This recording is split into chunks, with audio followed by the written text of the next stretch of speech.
CM Dhami ने यहां बाल विज्ञान महोत्सव का शुभारंभ किया है, तो वहीं गुप्तकाशी पहुंचने पर स्कूल प्रशासन और बीजेपी कार्यकर्ताओं ने सीएम का जोरदार स्वागत किया। सीएम धामी के साथ यहां पर केदारनाथ विधायक आशा नौटियाल भी मौजूद रहीं। माननीय मुख्यमंत्री महोदय, उत्तराखंड सरकार। तो रुद्रप्रयाग के दौरे पर मुख्यमंत्री पुष्कर सिंह धामी, तस्वीरें आपके सामने, लाइव तस्वीरें आप देख रहे हैं वहां से आती हुई इस समय की। स्वागत किया गया है विधायक आशा नौटियाल की तरफ से, बीजेपी की विधायक हैं। उनके साथ मौजूद विधायक और इस कार्यक्रम में मुख्यमंत्री धामी मुख्य अतिथि के रूप में पहुंचे हैं। बाल विज्ञान महोत्सव, जहां पर देखिए स्कूल के छात्र मौजूद हैं जिन्होंने मुख्यमंत्री धामी का स्वागत किया और मुख्यमंत्री धामी ने भी बच्चों को प्यार दुलार किया। अब से थोड़ी देर के बाद मुख्यमंत्री का संबोधन होना है, सुनाएंगे आपको क्या बड़ी बातें यहाँ से मुख्यमंत्री धामी कहते हैं। नवोदय विद्यालय के कार्यक्रम में पहुंचे हुए हैं मुख्यमंत्री पुष्कर सिंह धामी रुद्रप्रयाग।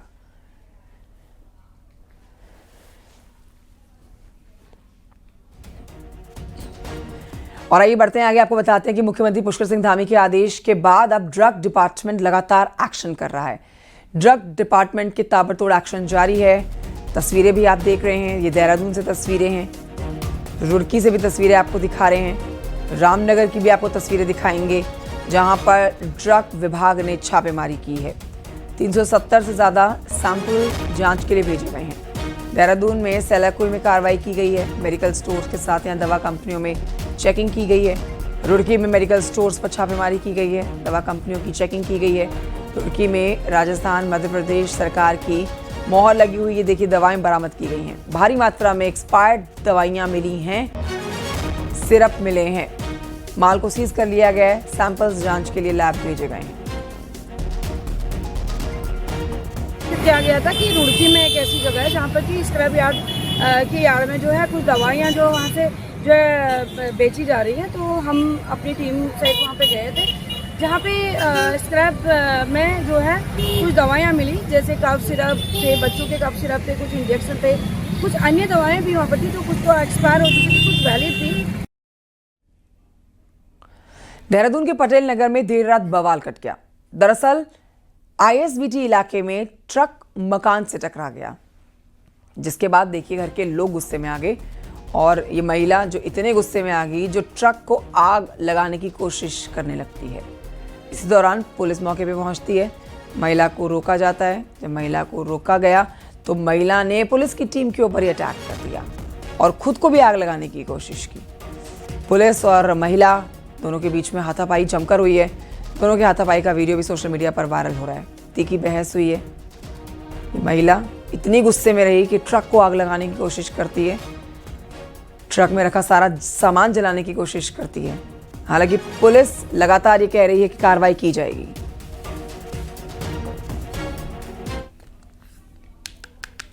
उधर हरिद्वार रुड़की हाईवे पर देर रात भीषण सड़क हादसा हुआ।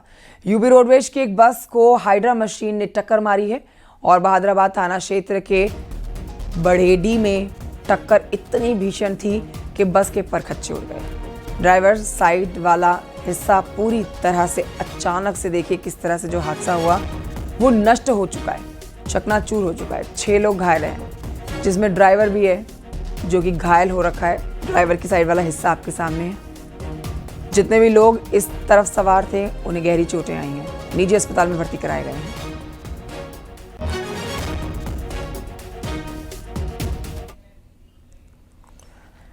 चक्राता क्षेत्र से एक तस्वीर खूब वायरल हो रही है। यहां पर यूटर्न लेते हुए एक यूटिलिटी गाड़ी का आगे का हिस्सा हवा में झूल गया।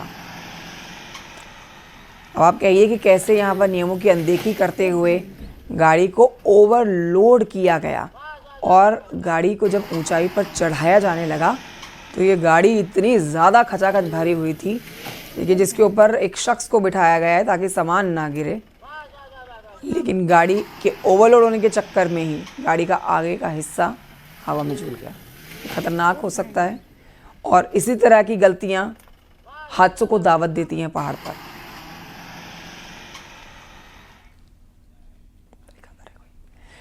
उधर अल्मोड़ा से खबर जहां पर चौकुटिया में लोग अस्पताल के उच्चीकरण और विशेषज्ञ डॉक्टर्स की मांग को लेकर 14 दिनों से आंदोलन कर रहे हैं।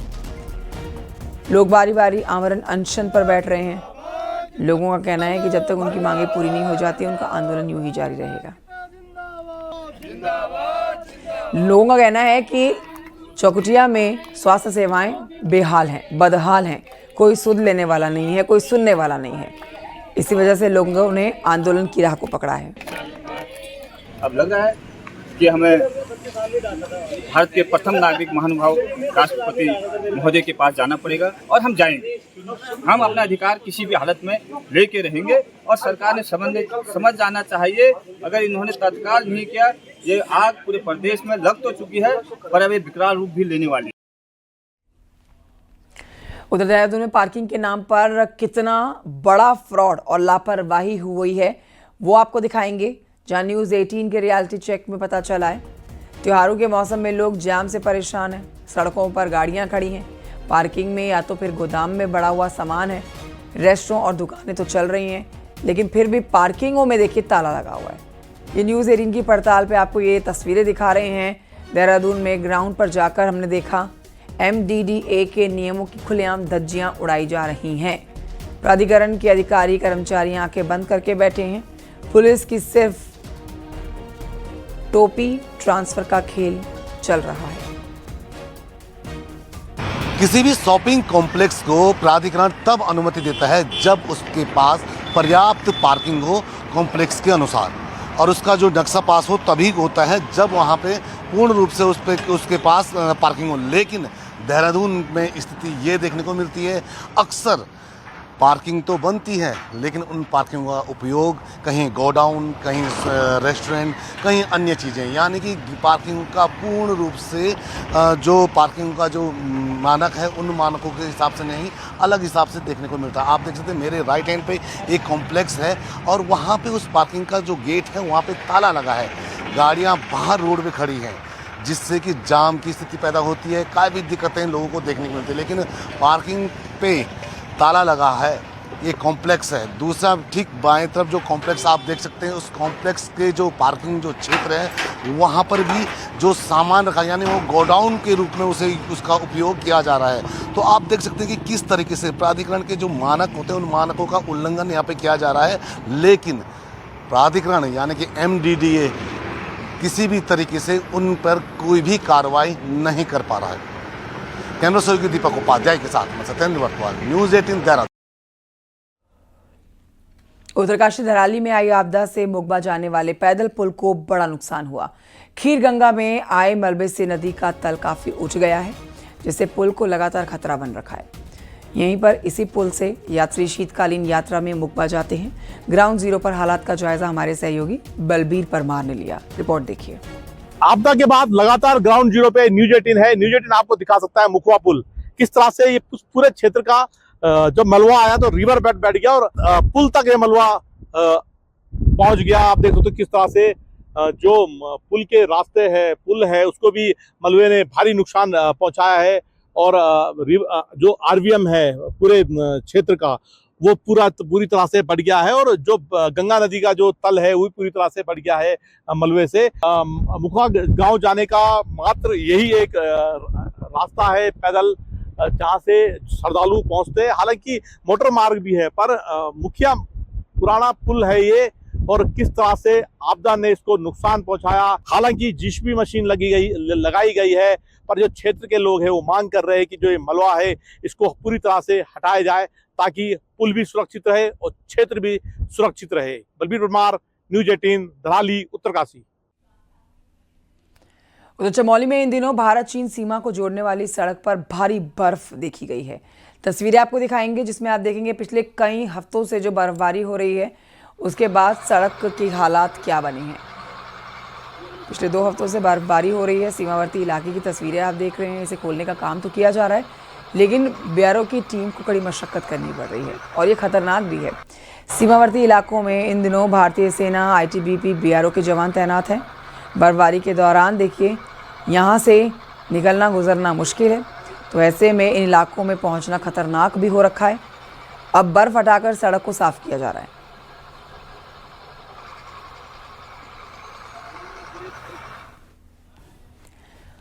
2027 के लिए बीजेपी संगठन और सरकार एक्टिव हो गई है। संगठन ने अपने विभिन्न कार्यक्रम तो दिए ही हैं, सरकारी मशीनरी को भी एक्टिवेट किया जा रहा है। सचिवों से मिले इनपुट के बाद मुख्यमंत्री फील्ड में उतरेंगे। रिपोर्ट देखिए।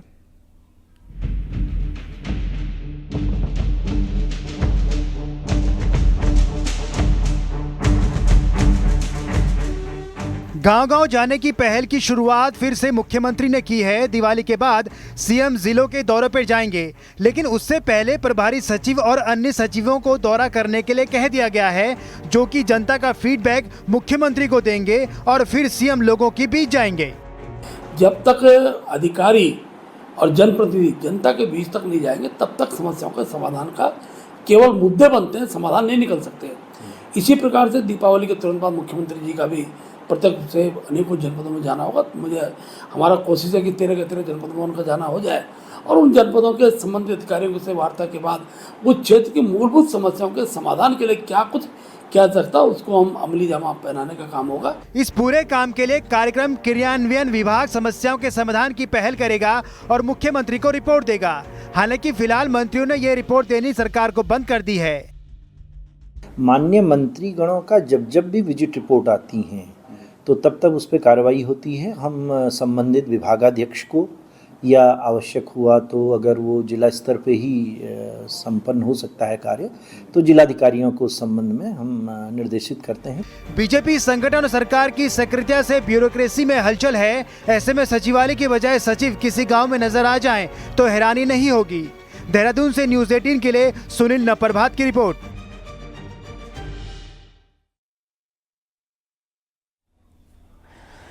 देहरादून में 800 से ज्यादा मेडिकल स्टोर रजिस्टर्ड हैं, जहां पिछले दिनों हुई छापेमारी में जांच के लिए सैंपल्स कलेक्ट किए गए हैं।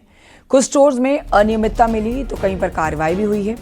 ऐसे में अब आलम यह है कि देहरादून में डॉक्टर के पर्चे पर दवा लिखे हुए बावजूद भी मेडिकल स्टोर संचालक कफ सिरप देने में कतरा रहे हैं। हेल्थ एक्सपर्ट बताते हैं कि हर दवा हानिकारक नहीं है, दवा को सही मात्रा में नहीं लेने से भी साइड इफेक्ट होते हैं। डाइथैलन ग्लाइकोल और एथिलाइन ग्लाइकोल जैसे सॉल्वेंट दवा में नहीं होने चाहिए।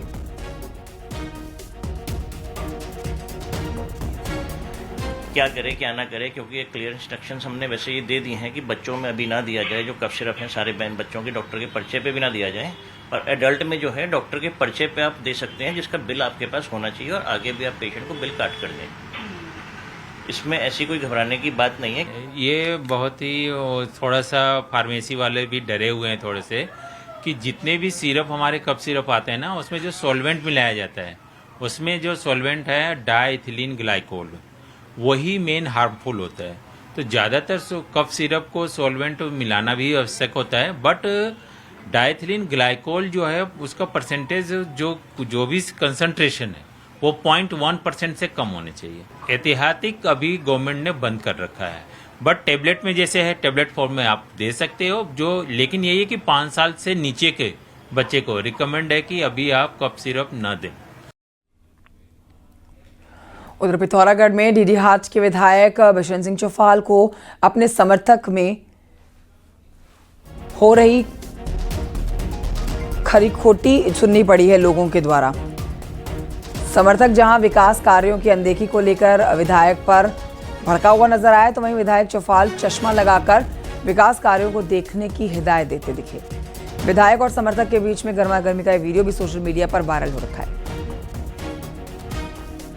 पे जिस जगह पे लगी रहती है वहाँ पे इतना बड़ा गड्ढा आज तक नहीं भरा इन्होंने। इनके 10 मीटर वहाँ पे रात दिन गाड़ी लगी रहती है इनकी, वो गड्ढा नहीं दिखा आपको कभी। क्या दिखेगा शहर में आपको? क्या कर रखा है? अपने अचीवमेंट बता दो ना, आप उपलब्धि बता दो। जा रहा है अपने घर जा रहा है, किसमें जा रहा है? किसमें जा रहा है? आपने बनाई? हाँ, दुनिया जा रही, मैं अकेला जा रहा हूँ। तो तू क्यों करा है? क्यों आया इस सड़क को अचीवमेंट बोलते हो? सड़क को अचीवमेंट बोलते हो? मेरे कार्यकाल आओ, मेरे खूंटा आके देखो, अभी भी पैदल चल रहा हूँ मैं। पैदल चल रहा है? हाँ। क्या क्या कैसी हालत है वहाँ? घर के जो आज जो दिखाई दे रहा है, जो कहा जा रहा है, क्या हो रहा है? पैदा नहीं हो रहा है, तो नहीं पहुंची रोड, मेरे घर नहीं पहुंची, मेरे गाँव नहीं पहुंची। 28 साल पहले तो अपने लिए मांगे आपसे जो करा। आप अपना अचीवमेंट बता दो ना। 28 साल पहले 28 साल का कार्यकाल बता रहा हूँ सर। आप इनसे बोलो कि एक अचीवमेंट बता दो, मैं चला जाता हूँ हाथ जोड़ के यहाँ से। सिंगल अचीव हॉस्पिटल की तरफ देखा पलट के आपने कभी दे रहा कहाँ जा रहे हैं, हाथ जोड़ जोड़ के दे रहे तुम्हारा जीटी 8 में यहाँ गजला हाई स्कूल तक नहीं था, आप बहुत ज्यादा पीएससी था, समझा किसी का कार्यकाल क्या कर रखा आपने, नहीं दिखाई दे रहा, ससुआ लगा ले नंबर, आप लगा लो सर, अलग नंबर का ससुआ। अरे सर बहुत महान हो आप, महान नहीं, बहुत महान हो, मैं नहीं जनता महान। उत्तराखंड में आंगनबाड़ी वर्कर्स को सैनिटरी पैड का मुद्दा सोशल मीडिया पर उठाना भारी पड़ गया। मुद्दे को कांग्रेस ने लपका तो आंगनबाड़ी कार्यकर्ताओं की नौकरी पर बात बना गई है। देखिए रिपोर्ट।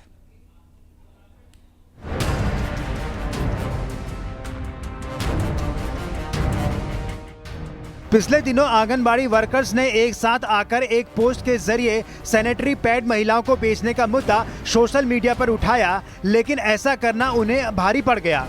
आंगनबाड़ी कार्यकर्ताओं की अध्यक्ष रेखा नेगी को विभाग की तरफ से शोकॉज नोटिस जारी हुआ है, जिसके बाद प्रदेश भर की आंगनबाड़ी कार्यकर्ताओं ने विरोध शुरू कर दिया है। जो सैनिटरी नैपकिन का जो मैंने जिक्र उसमें किया है वो जिक्र बिल्कुल सत्य है। जियो के आधार में उसे 15 रुपये लिखा हुआ है और आज उसको जियो मैंने आज जियो के हिसाब से जियो भी हमने अपने DPO सर को दिया है। तो मैं आप लोगों को बताना चाहूँगी कि जिस तरह मुझे घेरा गया है आज एक बात को लेकर कि मैंने आवाज़ उठाई है, क्या अपने हकों के लिए आना गलत बात है? तो अगर ये विभाग इसको गलत मानता है तो मैं उस गलती की सजा भुगतने के लिए तैयार हूँ। नोटिस और सैनिटरी पैड के मुद्दे पर विभागीय मंत्री का कहना है कि ये राजनीति चमकाने के लिए प्रेरित मुद्दा लग रहा है। सैनिटरी पैड को बकायदा हेल्थ एक्सपर्ट की टीम का अप्रूवल है। अगर किसी को दिक्कत है तो विभाग के सामने अपनी बात रखनी चाहिए, ना कि विभाग की छवि खराब करनी चाहिए। कहीं पे 1% मैं कह सकती हूँ कि भाई कहीं पे कोई चीज़ दिक्कत आई है तो इसका मतलब ये नहीं कि पूरी व्यवस्था पे प्रश्न चिन्ह बनता हो। तो ये एक दुर्भाग्यपूर्ण है और मुझे लगता है कि हमारे डिपार्टमेंट के यदि चाहे वो आंगनबाड़ी बहनें हैं, चाहे वो हमारे डिपार्टमेंट के अन्य कर्मचारी हैं, सबका ये दायित्व तो बनता है कि किसी मामले को सेंसेशनल बनाने के साथ में अपनी एक जिम्मेदार भूमिका निभा। पिछले हफ्ते ही देहरादून के रायपुर ब्लॉक में आंगनबाड़ी सेंटर में सड़े अंडे बांटने का मामला भी सामने आया। ऐसे में अपनी बात कहने पर विभागीय नोटिस जहां आंगनबाड़ी कार्यकर्ताओं को खल रहा है, वहीं एक साथ प्रदेश के 20,000 से ज्यादा आंगनबाड़ी कार्यकर्ताओं का विरोध भी विभाग की मुश्किलें बढ़ाने के लिए काफी है। न्यूज़ 18 के लिए देहरादून से भारती सकलानी की रिपोर्ट। उत्तराखंड में हाथियों की संख्या घटी है। भारतीय वन्यजीव संस्थान की रिपोर्ट के मुताबिक अभी प्रदेश में 1792 हाथी हैं, जबकि 2017 में 2021 के बीच उत्तराखंड में 2017 से 2021 के बीच थे कुल 1839 हाथी। रिपोर्ट के मुताबिक कर्नाटक में सबसे ज्यादा इस समय हाथी हैं, 6013। उत्तराखंड पूरे देश में चौथे नंबर पर है।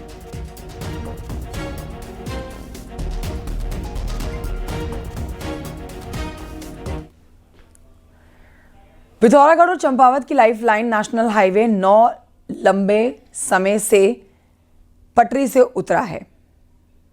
हालात ये हैं कि स्वाला की दरकती पहाड़ी ने हाईवे की राह में कई रोड़े अटका दिए हैं।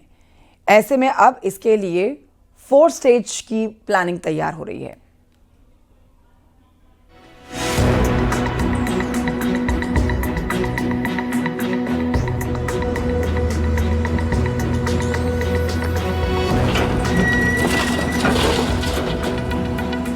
बरसात भले ही थम गई हो, बावजूद इसके NH9 अभी भी यात्रियों की राह रोक रहा है। हालात ये हैं कि स्वाला की दरकती पहाड़ियां लाखों की आबादी को संकट में डाल रही हैं। स्वाला के पास हाईवे जून से लगातार दरक रहा है। ऐसे में शायद ही कोई दिन ऐसा हो जहां यहां ट्रैफिक बिना रुकावट के चला हो। जैसे तैसे गाड़ियों के लिए NH ने हाईवे को स्वाला के पास वन वे किया। यही नहीं, NH को चलने लायक बनाने में भी गाड़ियों की रफ्तार रोकनी पड़ रही है। ऐसे में अब हाईवे को पटरी में लाने के लिए 4 स्टेज का प्लान तैयार किया जा रहा है। प्रयास ये है कि उसका स्लो प्रोग्रेशन का ट्रीटमेंट अच्छे से हो। नीचे वैली साइड में भी हम उसमें रिटर्निंग वॉल के माध्यम से उसका बनाएं, और कहीं पर अगर वैली ब्रिज की जरूरत है उसमें वैली ब्रिज के लिए भी प्रयास कर रहे हैं, और उसमें एक अल्टरनेट रोड की भी हम खोज कर रहे हैं जिससे कि हमारा ट्रैफिक ना रुके। प्लान के मुताबिक जहां अल्टरनेट रोड बनाई जानी है, वहीं स्वाला को बचाने के लिए water source treatment, drainage system में सुधार, RCC और रिटेनिंग वॉल निर्माण शामिल है।